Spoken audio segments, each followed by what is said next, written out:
53 বছর বয়সে তৃতীয়বার বিয়ের পিঁড়িতে অভিনেতা কাঞ্চন মল্লিক প্রাক্তন দ্বিতীয় স্ত্রী পিঙ্কির সঙ্গে 9.5 বছরের দাম্পত্য ভেঙে আগামী 6 মার্চ ফের শ্রীময়ীর সঙ্গে গাঁটছড়া বাঁধবেন তিনি। ইতিমধ্যেই আইনি বিয়েও সেরে ফেলেছেন তিনি, তা প্রায় সকলেই জানে। প্রাক্তন নাচ জামাই কাঞ্চনের তৃতীয় বিয়ে নিয়ে কি বললেন ঠাকুমা সাবিত্রী, চলো জেনে নিই। নাতনি পিঙ্কি বরাবরই সাবিত্রীর ভীষণ কাছের।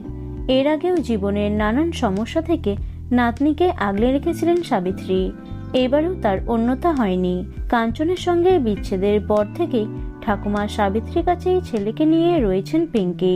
কাঞ্চন শ্রীময়ীর বিয়ের কথা উঠতেই অভিনেত্রী সাবিত্রী চ্যাটার্জি বললেন, আমি এই বিয়ের খবর বিশেষ শুনিও নি, তবে বিয়ে নিয়ে বলতে পারি আমার এই বিয়েতে মতও নেই আবার অমতও নেই। তবে নাতনি পিঙ্কির সঙ্গে কাঞ্চনের সম্পর্ক ভাঙা প্রসঙ্গে সাবিত্রী বলেন, সম্পর্ক ভাঙা কি ভালো? যে কোনো সম্পর্ক ভাঙলে খারাপ লাগে। সাবিত্রী জানান, তার নাতনির ভীষণই মন খারাপ। লোকজন নানা কথা বলছেন, যার কোনো প্রয়োজন নেই। স্বাভাবিকভাবে অভিনেত্রীর কণ্ঠে বিষাদের সুর পাওয়া গেল। তবে অভিনেত্রী পিঙ্কি ব্যানার্জি বরাবরই ভীষণ সাহসী প্রকৃতির। তিনি বলেন, যা হয় ভালোর জন্যই হয়। একজন মা কখনোই দুর্বল হয় না, সব পরিস্থিতি সামলাতে পারে তারা।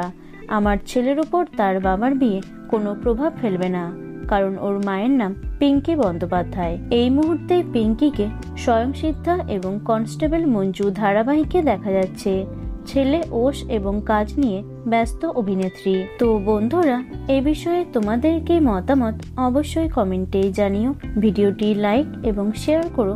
এছাড়াও টলি দুনিয়ার অন্যান্য খবর পেতে চ্যানেলটি অবশ্যই সাবস্ক্রাইব করে রেখো।